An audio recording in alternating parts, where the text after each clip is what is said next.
चलिए आज की इस वीडियो में हम लोग मैग्नेटिज्म जो चैप्टर है इसको स्टार्ट कर रहे हैं। मैग्नेटिज्म स्टार्ट करने से पहले हमेशा ध्यान रखिएगा कि मैग्नेटिज्म में अगर कहीं भी दिख रहा है डॉट बी तो इसका मतलब होता है परपेंडिकुलर आउटवर्ड, यानी कि मैग्नेटिक फील्ड जो है वो बाहर की तरफ है, और क्रॉस भी दिखे मतलब परपेंडिकुलर इनवर्ड, यानी मैग्नेटिक फील्ड अंदर की तरफ है।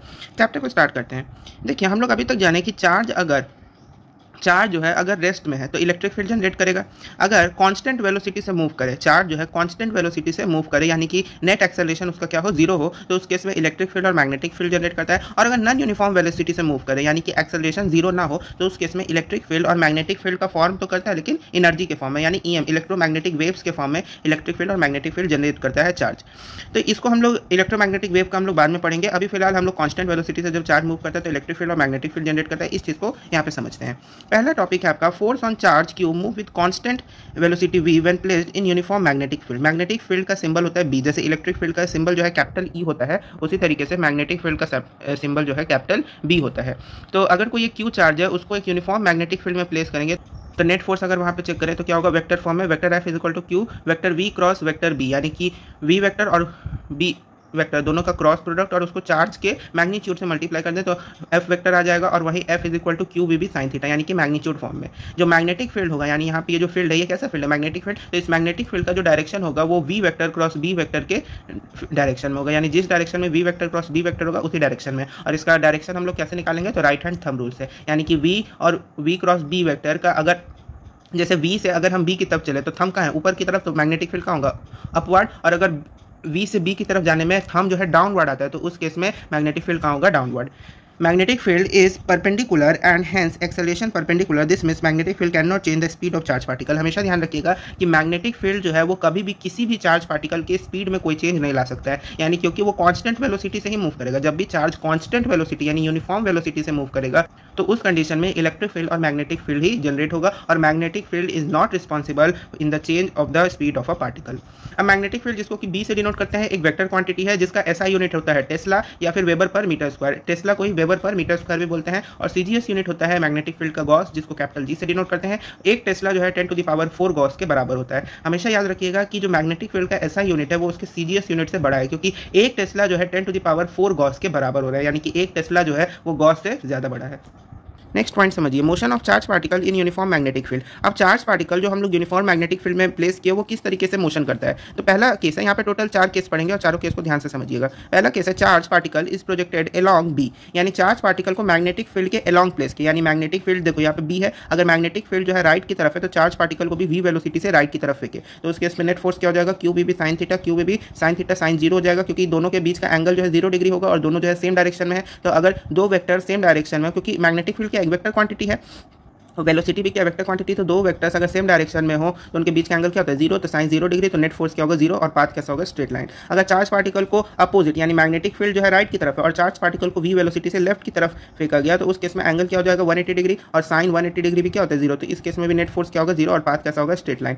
थर्ड केस जो है वीवीआई है, काफी बार एग्जाम में आ चुका है, इसलिए इसको ध्यान से समझिए।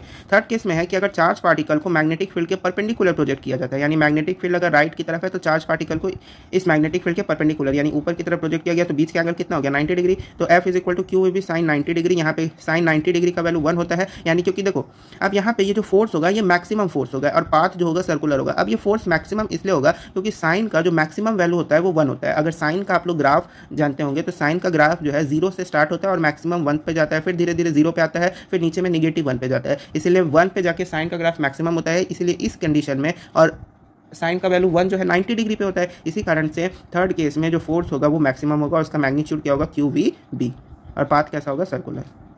चलिए अब जब पाथ सर्कुलर है तो यहाँ पे थोड़ा एक चीज़ और देखते हैं। देखो यहाँ पे क्या लिखा है क्रॉस बी। क्रॉस बी का मतलब इनवर्ड, यानी मैग्नेटिक फील्ड का डायरेक्शन कुछ ऐसे है, यानी ये जो पेन का नोक देख रहे हो, पेन का नोक कहाँ है अंदर की तरफ, तो मैग्नेटिक फील्ड कहाँ है बाहर से अंदर की तरफ और परपेंडिकुलर। तो क्रॉस बी मतलब मैग्नेटिक फील्ड बाहर से अंदर की तरफ है, यानी कि कुछ ऐसे। पेन का नोक नीचे की तरफ है तो मैग्नेटिक फील्ड का डायरेक्शन भी नीचे की तरफ है इस केस में। तो देखिए अगर सर्कुलर होगा पाथ कैसा होगा, सर्कुलर होगा। अभी थर्ड केस देखें तो उस केस में उस पाथ का रेडियस जो होगा वो होगा mv/qb, यानी मास इंटू वेलोसिटी, यानी उस चार्ज पार्टिकल का, वो कोई भी पार्टिकल हो सकता है, चाहे वो इलेक्ट्रॉन हो, प्रोटोन है या कोई भी अल्फा पार्टिकल हो। तो उसका रेडियस अगर पूछा जाए सर्कुलर पाथ का तो उसका हो जाएगा mv/qb। टाइम पीरियड पूछा जाए तो हो जाएगा 2πm/qb। और जो फ्रीक्वेंसी है वो टाइम पीरियड का रेसिप्रोकल होता है, तो यहाँ पे भी फ्रीक्वेंसी जो है टाइम पीरियड का रेसिप्रोकल, टाइम पीरियड 2πm/qb है तो रेसिप्रोकल में qb/2πm। काइनेटिक एनर्जी अगर पूछा जाए तो r² q² b²/2m। हमेशा ध्यान रखिएगा ये वाला एक रिलेशन कि मोमेंटम और काइनेटिक एनर्जी में क्या रिलेशन होता है, ये आगे बहुत जगह काम देगा। तो मोमेंटम जो है वो √2 × m × k होता है, यानी जिस पार्टिकल का आपको मोमेंटम चाहिए या जिस भी बॉडी का आपको मोमेंटम चाहिए उसका मास और उसके काइनेटिक एनर्जी को 2 टाइम्स मल्टीप्लाई करके उसका रूट कर दे तो वही उसके मोमेंटम के बराबर हो जाता है। अब यहाँ पे ध्यान से समझिए, ये तो चार्ज पार्टिकल है, ये चार्ज पार्टिकल सर्कुलर पाथ में इसलिए घूम रहा है क्योंकि यहाँ पे ये जो मैग्नेटिक फोर्स है ये सेंट्रीपिटल फोर्स की तरह वर्क कर रहा है। जो मैग्नेटिक फोर्स है वो इस चार्ज पार्टिकल को सेंटर की तरफ अट्रैक्ट कर रहा है, इसीलिए यहाँ पे ध्यान रखिएगा कि इस कंडीशन में मैग्नेटिक फोर्स और सेंट्रीपिटल फोर्स दोनों बराबर। चौथा केस आता है कि charge particle projected making an acute angle with B, यानी कि कोई भी मैग्नेटिक फील्ड है उसके साथ एक्यूट एंगल मतलब थीटा और 90 डिग्री, 0 डिग्री और 90 डिग्री के बीच का एंगल, यानी 45 डिग्री भी जैसे एक एक्यूट एंगल है, जनरली 45 डिग्री का क्वेश्चन आता है तो उसको समझिएगा। Here the path will be a helical path, यानी हेलिकल पाथ होगा, यानी कि इलेक्ट्रॉन जो है, जैसे इलेक्ट्रॉन क्या होगा ना कि यहाँ पे रिवॉल्व करते करते करते करते करते करते आगे बढ़ेगा, यानी इलेक्ट्रॉन तो अपने एक्सिस पर रिवॉल्व कर रहा है और साथ ही साथ आगे भी बढ़ता जा रहा है, तो एक हेलिक्स पाथ बनेगा, हेलिकल पाथ। और उस हेलिकल पाथ में जो सेंटर टू सेंटर, जैसे यहाँ पे एक ये हेलिक्स बना, एक हेलिक्स ये बना, तो दोनों के बीच का ये जो डिस्टेंस है इसको पिच बोलते हैं, पिच ऑफ द हेलिक्स। इसको क्या बोलते हैं? पिच ऑफ द हेलिक्स, यानी centre to centre distance between any 2 consecutive terms of helix. अब यहाँ पे देखो, जैसे यहाँ पे एक चार्ज पार्टिकल है, जैसे सपोज करते हैं यहाँ पे कोई चार्ज पार्टिकल है क्यू, इस चार्ज पार्टिकल को हम एक यूनिफॉर्म मैग्नेटिक फील्ड में प्रोजेक्ट किया, वो थीटा एंगल बना के इस डायरेक्शन में v वेलोसिटी से गया, तो इसका इधर एक्स एक्सिस में एक्स कंपोनेंट क्या हो जाएगा? वी कॉस थीटा, यानी मैग्नेटिक फील्ड में जो मैग्नेटिक फील्ड में चार्ज पार्टिकल का स्पीड क्या है? V cos theta. अब यहाँ पे पिच कैसे निकालेंगे इसको समझिए। पिच जो होता है वो क्या है? सेंटर टू सेंटर डिस्टेंस, यानी पिच क्या है? एक डिस्टेंस है, तो वो क्या हो जाएगा? स्पीड इंटू टाइम, और टाइम यहाँ पे क्या होगा? टाइम पीरियड, क्योंकि एक हेलिकल यानी सर्कुलर टाइप पाथ है, तो V cos theta into time period. V cos theta हम लोग जानते हैं, वी कॉस थीटा क्या? Parallel component try to move charge particle in straight line, यानी वी कॉस थीटा वो पैरेलल कंपोनेंट है जो कि इस चार्ज पार्टिकल को इस यूनिफॉर्म मैग्नेटिक फील्ड यानी स्ट्रेट लाइन में मूव कराना चाह रहा है, और वहीं पे वी साइन थीटा जो है परपेंडिकुलर कंपोनेंट है, will try to move in circular path, hence the net path is helical. मतलब वी साइन थीटा चाह रहा है कि ये चार्ज पार्टिकल सर्कुलर पाथ में मूव करे, और वी कॉस थीटा चाह रहा है कि वो स्ट्रेट लाइन में मूव करे। तो भाई स्ट्रेट लाइन में भी मूव करे और सर्कुलर पाथ में भी मूव करे, जिसके कारण यहाँ पे ये जो चार्ज पार्टिकल है वो हेलिकल शेप बना रहा है। तो पिच का नेट वैल्यू क्या आ जाएगा? V cos theta is equal to 2πm/v sine theta. Time period जो है 2πm/v साइन थीटा, यानी कि ये फॉर्मूला आपको याद होना चाहिए। अब यहाँ समझिए, magnetic force on a current carrying conductor when placed in uniform magnetic field. अब अभी तक हम लोग जो भी फॉर्मूला पढ़े उसमें चार्ज को प्लेस करे थे यूनिफॉर्म मैग्नेटिक फील्ड में, यहाँ पे एक करंट कैरिंग कंडक्टर को मैग्नेटिक फील्ड में प्लेस किया। तो यहाँ पे जैसे मानते हैं कि ये स्ट्रेट कंडक्टर नहीं है, ये लॉन्ग ऐसे कुछ कर्व जैसा स्ट्रक्चर है, यहाँ पे देख रहे हो ये कुछ कर्व कंडक्टर है, स्ट्रेट कंडक्टर नहीं है। तो इसको क्या किए कि यूनिफॉर्म मैग्नेटिक फील्ड में प्लेस किया। यहाँ पे देखिए डॉट भी है, डॉट भी मतलब कहाँ? ऐसे बाहर से अंदर से बाहर की तरफ, यानी कि इस केस में अंदर से बाहर की तरफ मैग्नेटिक फील्ड है। तो इस केस में जो नेट फोर्स होगा वो होगा F is equal to vector, ये जो A से B का ये जो डॉटेड लाइन देख रहे हो ये होता है इसका शॉर्टेस्ट लेंथ, यानी shortest length between the ends of the conductor. ये क्या है? ये वाला शॉर्टेस्ट लेंथ है, और इसमें I अमाउंट का करंट फ्लो कर रहा है। इस कंडक्टर का लेंथ क्या है? ये जो शॉर्टेस्ट डिस्टेंस है इसका लेंथ जो है, यानी ये जो डॉटेड लाइन देख रहे हो इस डॉटेड लाइन का लेंथ क्या है? L, और इस कंडक्टर में करंट कितना फ्लो कर रहा है? I। तो उस केस में जो नेट फोर्स होगा वो होगा F vector is equal to vector F is equal to I vector L cross vector B, यानी vector L cross vector B दोनों का क्रॉस प्रोडक्ट और उसको करंट से मल्टीप्लाई कर दे, वही उसका वेक्टर फॉर्म होगा। अगर इसका मैग्नीट्यूड देखें तो होगा F is equal to I LB sine theta. यहाँ पे ध्यान रखिएगा कि direction of length is along the current, यानी कि लेंथ का जो डायरेक्शन होगा वो करंट के डायरेक्शन में होगा, और ये जो लेंथ है हम बता दिए कि दोनों कंडक्टर्स के एंड के बीच का शॉर्टेस्ट डिस्टेंस है। तो करंट कैरिंग कंडक्टर के लिए नेट मैग्नेटिक फोर्स क्या होगा? ILB साइन थीटा, और वहीं चार्ज पार्टिकल के लिए QVB साइन थीटा।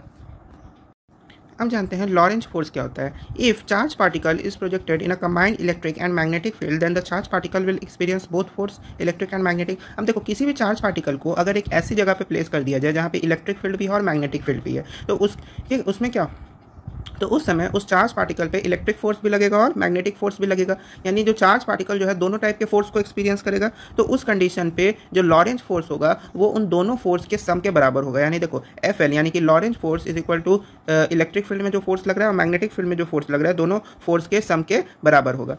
तो लॉरेंज फोर्स देखो, कोई भी अगर चार्ज पार्टिकल है अगर उसको इलेक्ट्रिक फील्ड में प्लेस करें तो कितना फोर्स लगता है उस पर QE, और अगर मैग्नेटिक फील्ड में प्लेस करें तो Q vector V cross vector B। तो लॉरेंज फोर्स हो जाएगा FL is equal to Q को कॉमन ले लिए दोनों में से, तो Q कॉमन ले लिए, अंडर ब्रैकेट क्या आया? Vector E plus vector V cross vector B। तो लॉरेंज फोर्स क्या हो गया?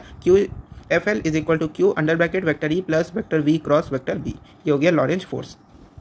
अब लॉरेंज फोर्स का जो एप्लीकेशन है उसमें से आपको वेलोसिटी सेलेक्टर आपके सिलेबस में है और साइक्लोट्रॉन जो है आपके सिलेबस से डिलीटेड है, यानी कि बोर्ड से भी और कंपटीशन से भी। हम केवल वेलोसिटी सेलेक्टर आपको बताते हैं। For charge particle to move undeflected, अब कोई भी चार्ज पार्टिकल है अगर उसको एक जैसे उसको अगर इलेक्ट्रिक फील्ड और मैग्नेटिक फील्ड दोनों के कंबाइंड जगह पे रखेंगे तो जाहिर सी बात है कि उस चार्ज पार्टिकल में क्या होगा, डिफ्लेक्शन होगा। तो चार्ज पार्टिकल में डिफ्लेक्शन ना हो उसके लिए जरूरी क्या है कि लॉरेंज फोर्स क्या हो जाए, जीरो। यानी क्योंकि देखो लॉरेंज फोर्स हमको ये बोल रहा है कि चार्ज पार्टिकल में डिफ्लेक्शन क्या होगा, मैग्नेटिक फील्ड में फोर्स लगने के और बी में फोर्स लगने, यानी कि एफ ई और एफ बी दोनों का सम अगर जीरो के बराबर हो जाए, यानी इनडायरेक्टली लॉरेंज फोर्स जो है वो जीरो के बराबर हो जाए, तो चार्ज पार्टिकल जो है अनडिफ्लेक्टली मूव करेगा।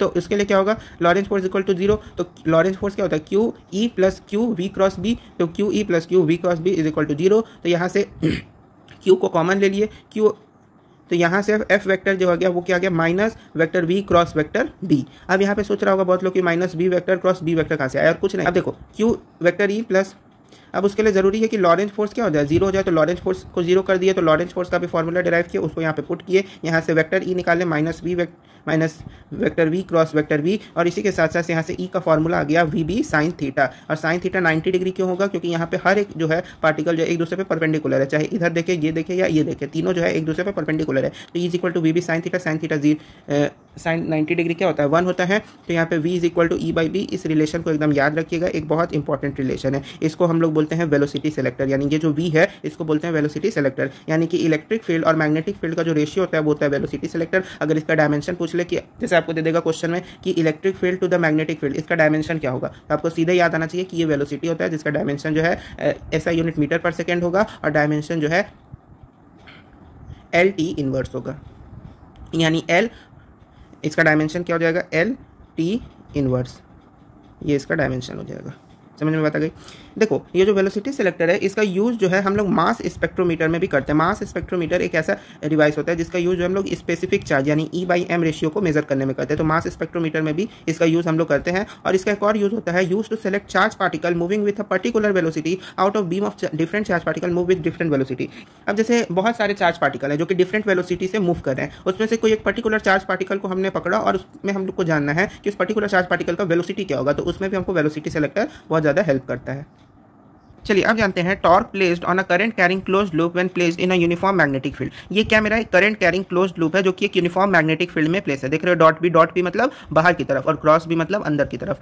तो इसमें भी अंदर से बाहर यानी कि कुछ इस टाइप से डायरेक्शन है। देख रहे हो पेन का नोक ही जिस तरफ है उसी तरफ मैग्नेटिक फील्ड का डायरेक्शन है, यानी कि अंदर से बाहर की तरफ। तो ये एक करंट कैरिंग क्लोज लूप है। इस करंट कैरिंग क्लोज लूप पे जब नेट टॉर्क अप्लाई हुआ, क्या अप्लाई हुआ, टॉर्क अप्लाई हुआ, तो ये जो था मतलब इस net current carrying close loop को जब मैग्नेटिक फील्ड में रखे तो पहले ऐसे सीधा था, अब थोड़ा सा ऐसे डिफ्लेक्ट कर गया। तो डिफ्लेक्ट करने के कारण कितने टॉर्क से वो डिफ्लेक्ट किया, तो यहाँ पे वो पूरा आपको कैलकुलेशन दिया हुआ है, इसको चाहो तो कॉपी में नोट कर लो। लेकिन आपको फाइनल रिजल्ट बस यहाँ पे ये वाला याद रखना होगा कि नेट टॉर्क जो है वो vector mu cross vector B के बराबर है, जहाँ पे वेक्टर म्यू जो है I × A। वेक्टर म्यू जो है वो मैग्नेटिक डायपोल मोमेंट है, जैसे इलेक्ट्रिक डायपोल मोमेंट होता है उसी तरीके से मैग्नेटिक डायपोल मोमेंट है। यहाँ पे A जो है वो एरिया वेक्टर है, I जो है करंट है, यानी magnetic dipole is equal to I × area vector.